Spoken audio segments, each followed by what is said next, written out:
Am I the a-hole for refusing to pressure my grandfather to give my stepsister the family diamond?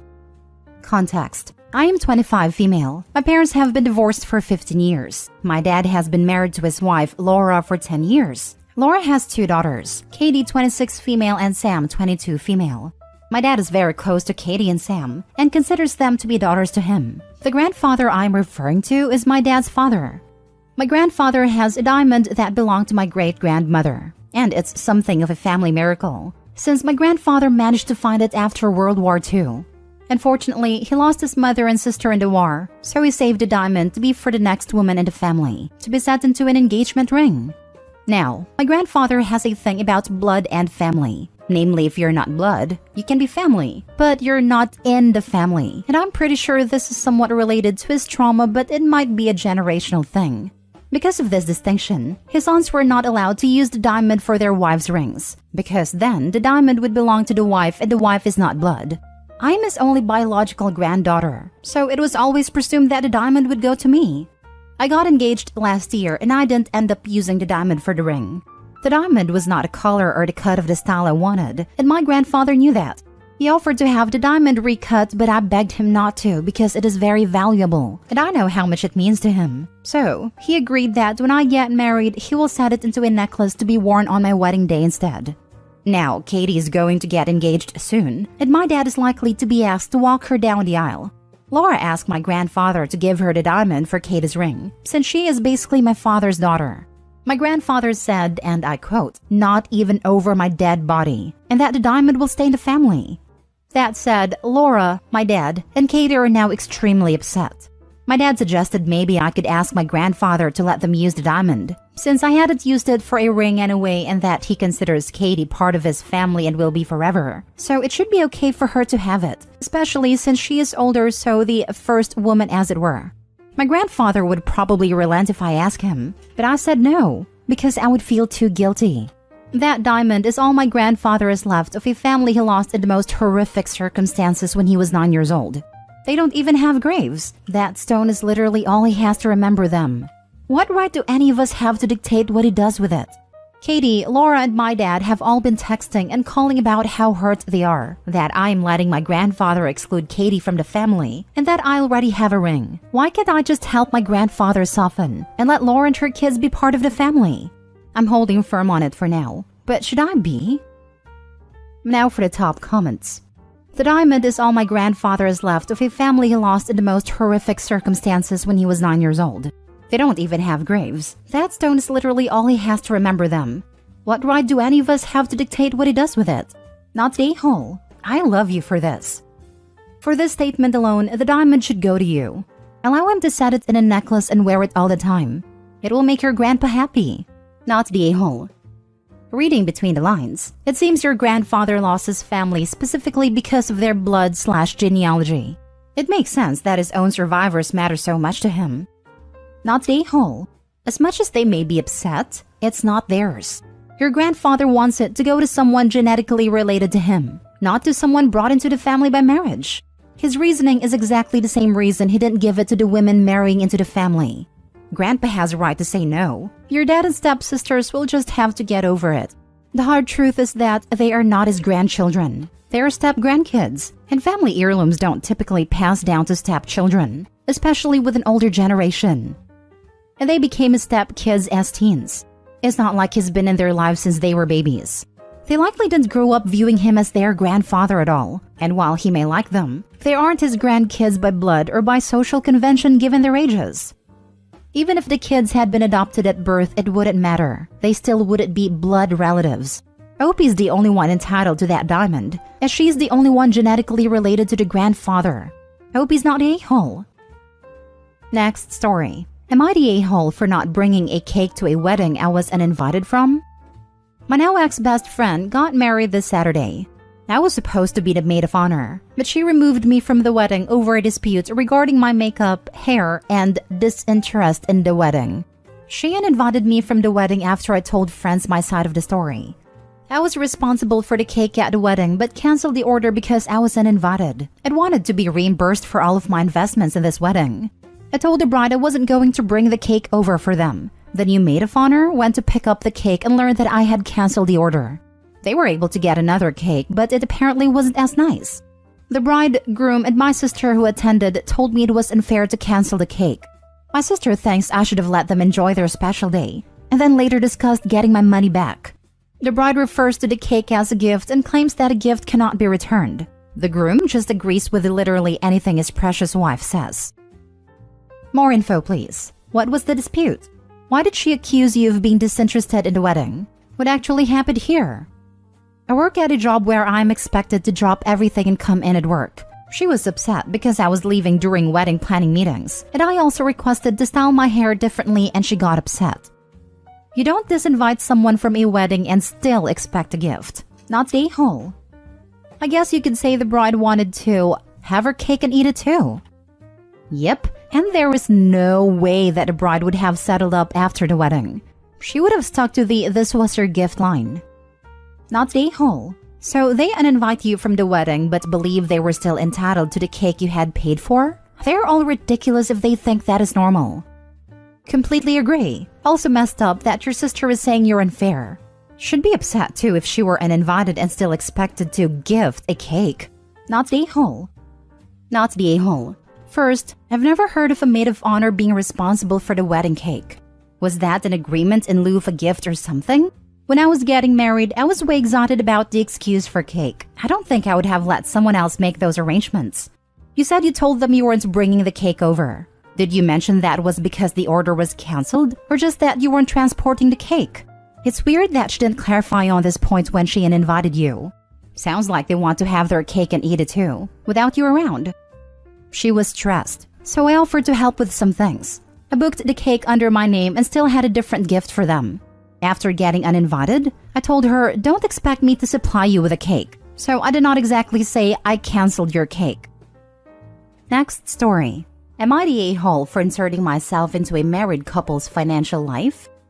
I'm friends with a married couple, Grace and Michael. Grace and I went out to drink a few days ago, just the two of us.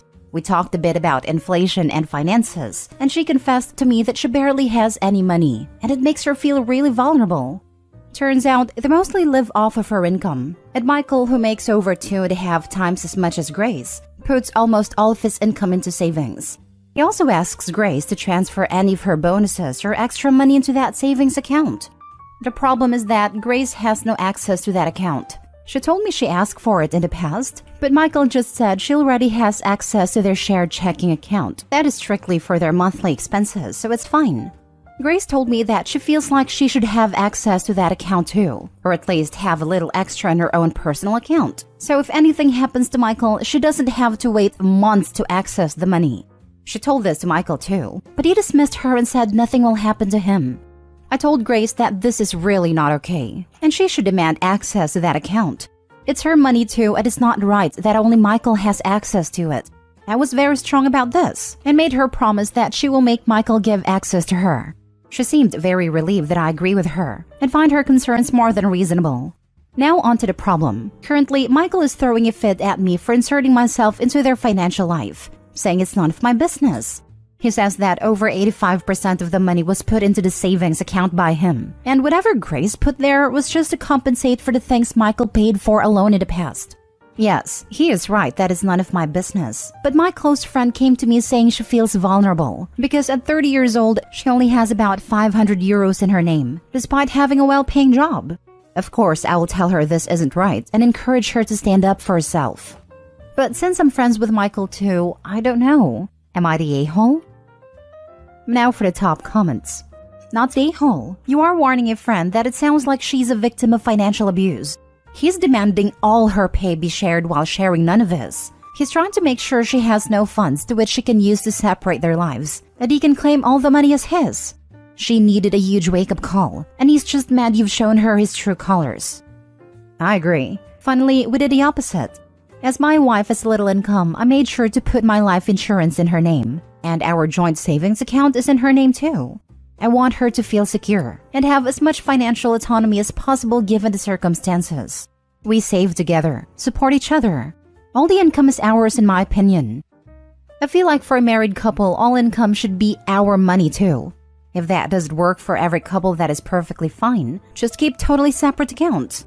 I feel like it's one or the other. OP's friend's husband is trying to have it both ways. He just wants all the money. There is no reason for her to have a well-paying job and feel like she's broke all the time. OP, you were just validating what your friend already knows. Not the a-hole, but the husband sure is. Not the a-hole, and your friend is being financially mistreated by Michael, who is a total a-hole. Grace needs her own savings account to put her extra money into. This is not a marriage. Why does Michael think he deserves exclusive access to the extra money? If this is the way it's going to be, they should just keep separate finances for everything. It's an all-or-none situation. This sounds like one of those situations where the wife finds out her husband has a secret family or something. Or is deeply in debt, or gambling it all away, or has a secret drug habits or something. So many other awful and expensive things. She doesn't have access to the account because he is lying to her about what the account is for, and likely how much money is in it. Last story. Am I the a-hole for doing a background check on my boyfriend? My boyfriend and I have been dating for 3 months. Even though it's early days, I really thought he was the one. He is nice, attentive, funny, and attractive, and I'm getting older, and I thought he must be the one I have kids with and settle down with. But he doesn't drive, which is very strange in my city. The public transportation is really bad, and most people would opt for a car over an apartment because at least they would be able to get around. Only people who work from home or were in poverty wouldn't have a car, and he makes good money and works 15 minutes away from where he lives by car, so it made no sense. He shows up at dates by asking his friends for rides or asking me to pick him up. We live close by, so I didn't mind, but I asked him about it and he said cars are expensive and he didn't want to pay for one. But then he has trouble getting around and complains about how expensive Ubers are. One day, I found out that my state has a website of public crimes and decided to put in his name. A wall of offenses came up, and it matched his first, middle, and last names as well as his year of birth. He has 5 DUIs and has a court date for a pending one in a week. The DUIs range in date from 10 years ago to one he got 6 months ago. That's the one he is set to go to court for. Because his name isn't super uncommon, I decided to see if he takes the day off work because it's in the morning. He does take that day off and says he has a doctor's appointment. I confronted him when I came over that evening and he got angry at me for not trusting him and infiltrating his personal life like this. I'm angry he lied to me, and he says he doesn't have to tell me everything and that he's changed. I told him his last DUI was 6 months ago, so how has he changed? He got mad and said the cops were pinning things on him, and he just had alcohol with him and he didn't actually drink. I could believe that for 1 DUI, but he has 5. So I asked him to show me proof and he said he doesn't have to, and if I was a good girlfriend, I would just trust him. I don't because he lied to me already, but am I the a-hole for doing a background check on him why he didn't drive? Not the a-hole. Committing crimes that put other people's lives at risk isn't your personal life. Just dump him now. Dude can't even take responsibility for something he's been arrested for 5 times. Plus, if you've been arrested 5 times, guaranteed he's driven drunk multiple times where he didn't get caught. As someone who works in the justice system, I can say this is totally true. I see this all the time. I once had someone driving under influence to court. Although I live in another country, the people who do this are the same. Not the a-hole. Multiple DUIs can indicate a lot of things. And besides that, I honestly think more people should do a background check on their significant others. It could have been a lot worse than a DUI with no casualties. He wasn't honest about it and got angry when you found out. Might want to reevaluate if this is the guy for you. Might want to reevaluate. Red flags OP. These are your red flags telling you to run. At the point of 5 DUIs, it suggests to me a drinking problem. If it's changed, then does he drink? Is he an AA? I can understand not wanting to lead with that with someone before things get serious, but a conversation about a drinking problem you used to have is a lot easier than talking about a drinking problem you still have. Not the a-hole. She just looked up public records because she was curious about him dodging a question.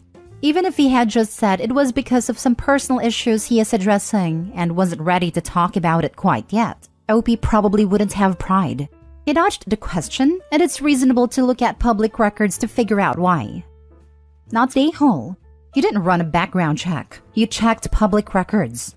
Run the heck away. Text him you're dumping him right now. He's an alcoholic liar with continual criminal thinking.